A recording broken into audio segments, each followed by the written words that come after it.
Hi guys, and welcome back to another episode of Building a Nation with Polonia Warszawa. It's the start of Season 8, and we have league fixtures! Yes, it's actually happened. It's all, in theory now, sorted itself out. I was getting a little bit dicey at one point. I was thinking, crap, it's getting close to the July 1st cut-off date for the whole season switchover. But then, on the 28th of June, we got a thing through, and I saw at the top it said 11th in the Ekstraklasa because it had resorted it by alphabetical order. All is well in Poland. Peace throughout the land. Okay, maybe that's a bit overdramatic, but you get my point. So essentially what happened is the hostage situation with the Polish FA being taken hostage by Norwich and Raków was finally resolved when the army was sent in. But they weren't sent in with guns. They were sent in with little feather dusters to just tickle them and get them out of the room. And eventually that situation resolved itself. So we are now back to normal and everything should be A-OK going forward. I thought I'd just start on the staff screen because I can literally spoil nothing from here. And as you can see, actually, we have the best staff in the league. By quite some distance, really. And I really do think that's helping. The fact that we've got those 16 scouts, and they're good ones too, really does give me a huge leg up over other teams. First, just a tiny little bit of admin. We got £1 million for being in the Europa League. We got another £2 million in just sort of general miscellaneous Champions League money, which is really nice. Obviously, because we're back in the Champions League again this season, due to the fact that it just takes those previous ones, we will get another sort of 14 million from that as well. The board gave me a transfer budget of £13 million, which I've barely been able to spend because I've mainly been focusing on picking up real good quality youngsters for the future. I've still got some first teamers in there too, but mostly it's really young players that we can either loan out or develop ourselves throughout the squad. That's kind of what I really focused on this year. Also, we lost in that semi-final of the Polish Cup that I was talking about. We lost. We were 2-2. We were 2-0 down to Corona. We came back with 2 goals from Kevin, of all people, and then we lost on penalties in the end. So that's kind of sucky. And that meant that Legia then went and won the cup for the 6th time in 10 years. Bad times. We also had 170k in wages to spend, but again, I've not got anywhere near that, and that's fine. Side note, GKS Katowice have the 4th highest wage bill in the league as a newly promoted side. Expect them to be brilliant this year. They won their first league game 7-2. We've not played our first league game, that's what we're going to do today, but they've put 7 goals past the team on their first day. I wouldn't be surprised if we've got a new challenger in Poland, and I really quite like that. Also, Zwigawa, the youngster we got in the youth intake, was called up to the under-20 World Cup squad for Poland while he was 15 years old, to give you an idea of how highly they rate that guy. He's also been in the under-19 squad for the under-19 Euros, so he's not scored a goal for them yet, but my God, does this guy have some bags of potential, it would seem. Even the Polish football fans are certainly reckoning that, and that's awesome to have him at the club. I want to get him out on loan, but he can't go out on loan until he's 17, I don't believe, so he's going to just have to smash them in for our under-19 squad. Also, here's another one. B team, they won that local cup, so they'll be in the cup this year, but they got promoted last season, as far as I can tell, to the division that we started this save in. Our B team is now in the 4th tier in Poland. We can't see it, but it said that they'd won the division below, which to me means they're going to be in that. And I wonder if they can push even higher and get themselves actually into the league structure that we're able to see.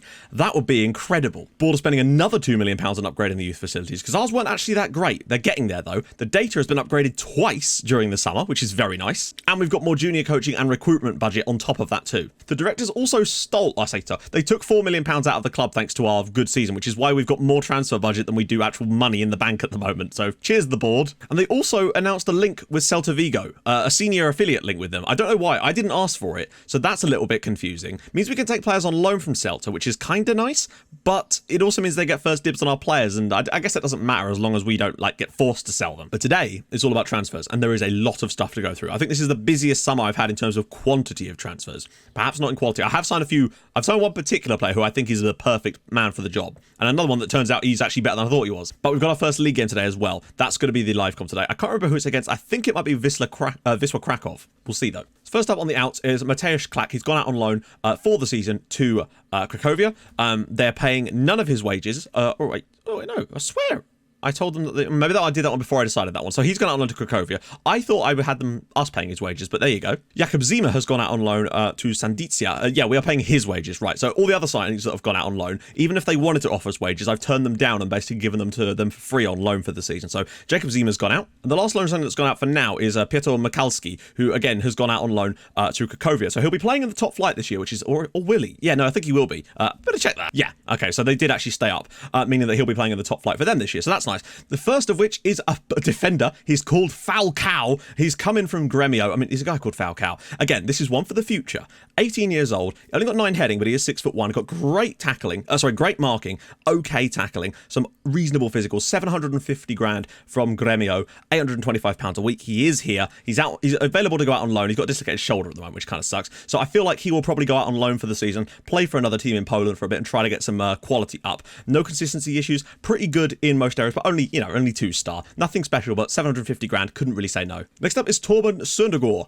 Not quite the guard dog, but is close. Again, not fantastic. He's £160,000. He's coming from Nordsjælland over in Denmark. The first Scandinavian, well, I suppose you could count Vitharsen. The first, that part of Scandinavia, first Dane to join the club. He's not amazing, but it's one of those situations. The scouts aren't always right. They had him rated higher on the potential stuff. He's come in and it's not quite as good as he was. It doesn't matter, because this is how you end up with players like Canella, who is, again, a Pole. A Pole. He's definitely Brazilian. He's 20 years old. He's coming from Atletico Mineiro for 205,000.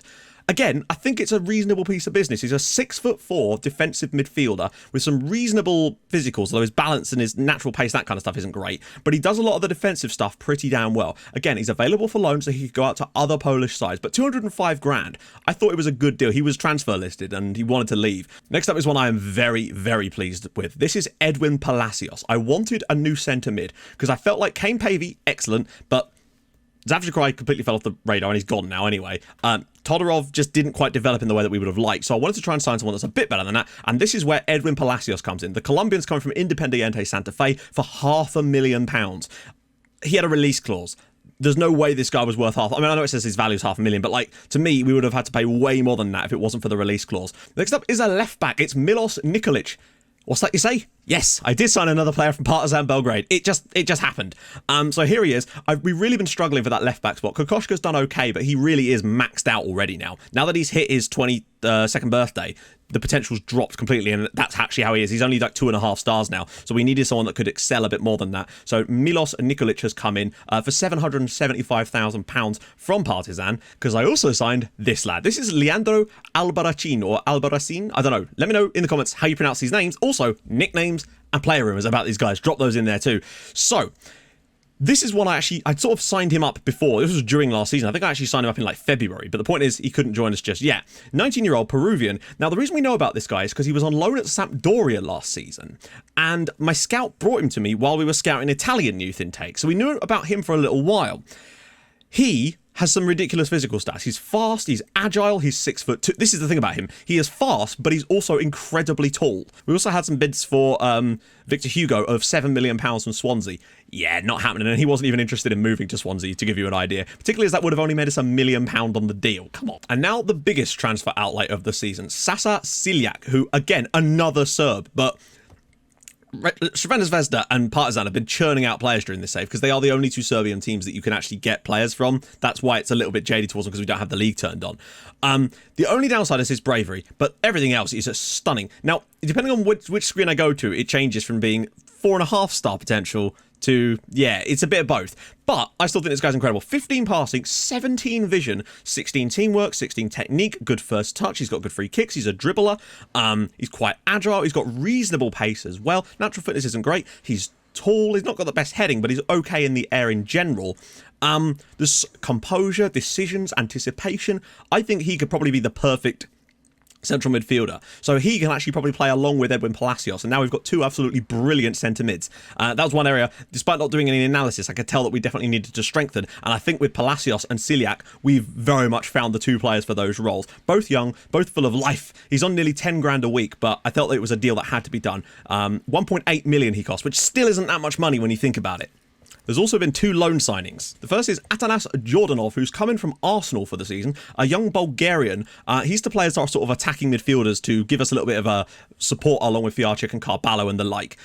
He's tall, tries killer balls often. He's got reasonable passing and vision, so that could work. He runs with the ball often with his decent dribbling. He's got good finishing, good first touch, good long shots.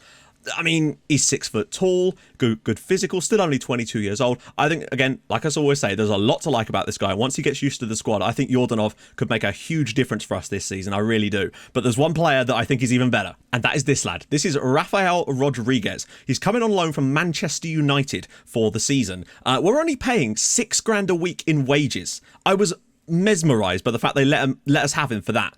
So obviously we don't have Milot anymore, and we needed to make sure we got someone on that right hand side, and this time isn't an inside forward, but he does cut inside from the right wing, so that could be a bit interesting actually. Got good crossing, good dribbling, good 12 finishing, good first touch, passing, technique, work rate, teamwork, all the determination. He's got insane physical stats. He's fast, he's strong-ish, he's got great stamina. This guy is insanely good, the young Portuguese player who came in through at Tondela, but now we've got Rafael Rodriguez for a full season, and that's awesome. Also, don't forget, we still have Kane Pavey for this year as well. So I think that's a reasonably good set of transfer business being done there. I think we've strengthened in the right places, brought a lot of youngsters through that, again, we can give to other Polish sides to help build them up too, and also padded out our squad with some quality whilst getting some big players in on loan to really help us this year. I think a league title is definitely in our grasp this season, and that is very nice to think. Right. So let's just see who. Most of the quad should remain relatively samey, but we'll see. I'm going to do a quick pick to try and sort this out though, so we can get everything in the right spots. So Victor Hugo obviously needs to be there. Yordanov probably yes. Yeah, I feel like Vyarchik definitely does need to keep his place. We'll see what kind of season he starts to have, shall we? We've got Palacios in the midfield. Surely we'd rather have Ciliac in there. Yeah, I feel like Sasa Ciliac will need to be playing in there. Patino, I'm going to start preferring him to Gorka because it's just not quite right now, is it? Albarracin, Mane, Pandurovic, is Stojvinovic is around. Yeah, we'll have him as well. And of course, Yamrog with Lopez in goal. To me, the team looks much stronger. Yordanov, Rodriguez, Ciliac, and Albarracin really do strengthen this team up a little bit, and that makes me happy. We had some big bids for Alan Prudon as well in the summer. He was quite happy to stay, so that's kind of interesting. But on the bench, we're going to go with Carballo, Mane, Palacios, Victor Luis, Giovagnoli, Kevin, and Kane Pavey. Yes, right. So, let's go out there and see if we look any better this season. Hopefully the lads really start to gel. Might take them a few games to really click properly, but I think there's some real quality in this team that the likes of these other teams are just not going to be able to get anywhere near. But we'll see. I need to go through and have another look at set piece takers. Oh, yep, there we go. First league game ever with a fully regen side, and it's only taken until season 8. That's actually quite long compared to normal, but I can't believe we're already in season 8 at this stage. Stockport only lasted 11 seasons, remember, and that was 130 something episodes. We're only on episode like 55 of this, and we're already in season 8. I'm not looking for miracles today, but what I am looking for is just a reminder that league football is a thing that we can do. I want to see how good Celiac's going to be. Maybe he's allergic to gluten. Celiac's free kick. I need to take a look at the set piece takers. Oh, hello, flicked on. Victor Hugo at the back post, and inside 38 seconds, we have the lead here. I'm guessing it was the defender that headed it to Victor Hugo, and wow, we've already got the lead. First league lead. This is a lovely ball in from Celiac. I'm guessing it's the defender here. Yes, it is. It's Wozniak that heads it to the back post, and there is Victor Hugo in at the back post to score his first goal of the season already, inside the first minute. Wow. Rodriguez, Yamrog again. All the way across. Oh my goodness, we're penning them in here. Goes round a few. Oh, Jesus. Yamrog. Oh, gets the shot away. Nice work. Yamrog flicks one across this time. It's going to come back out to Yamrog, though. Can he dig a cross out? Whips one in. Pandurovic! It's 2-0. Wow. Pandurovic making his run at the back post. Przemysław Yamrog with the ball in, and we're 2-0 up here away at Wisła. This is the kind of football and the domination that I was hoping we might be able to display a bit more of this year. Because last year, we started to see it towards the end of the season, that type of stuff. But not last year, you know what I mean? The last proper season, we really did start to go on a good run where we were battering teams, but it took a while to get going. Now we look like we could do that in every game, maybe. And don't worry, I'm obviously not going to focus too much on the league if it does start to become a runaway train and all that. It's more since we had to start somewhere, and since the Champions League doesn't start till the 19th of September. Yamrog, just keep on running, son. Victor Hugo. Oh, it could have been 3-0. Victor Hugo really should have put that in. Well, there you go. 2-0 up at half-time. Victor Hugo and Pandurovic. This is going well. I might just open things up a bit. Let's have a go in the second half. Another goal will be very nice, but even if we would have just win 2-0, the clean sheet for me is very important. Okay, they're looking a bit more confident in this second period. Trying to play a bit more. Oh, Moscala's through. It's gone too wide, surely. Yes, well blocked. No! Oh, wow. Sobiecki's ball. Oh, Jesus, it's 2-1. Can you not, guys? This was all looking so comfortable. But they've really... This is a lovely ball in behind, and I thought we'd done the job here when we blocked this. But it somehow ended up coming straight through that crowd of bodies. That's a wonderful ball in. Lopez nearly gets there, but that is dreadful defending to have all four of them clustered. Rodriguez. It's got the overlap with Yamrog. Can he dig him out? Goes for Celiac. Oh, what a hit. Goes for Rodriguez. Oh, he's cutting through a few.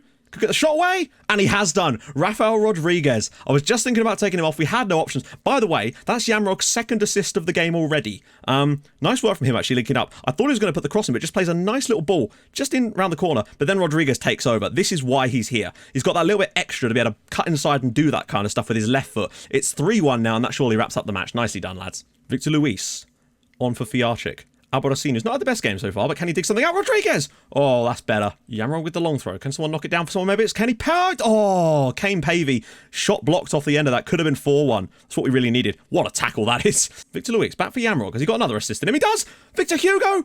Oh, it's 4-1. Yamrog's got a hat-trick of assists in one game. What a start to the season for him. Victor Hugo's grabbed himself a pair of goals. Lovely. Victor Luis puts it back out to Yamrog, and he's just gone, all right then, have a bang on that. It's a lovely header from Victor Hugo. Goalkeeper dreadful, and now it's 4-1. That's more like it. Definitely man of the match, though, for Yamrog, it's fair to say. Look at the space. Ah, it's a poor ball out. It doesn't matter. It's going to be 4-1 here.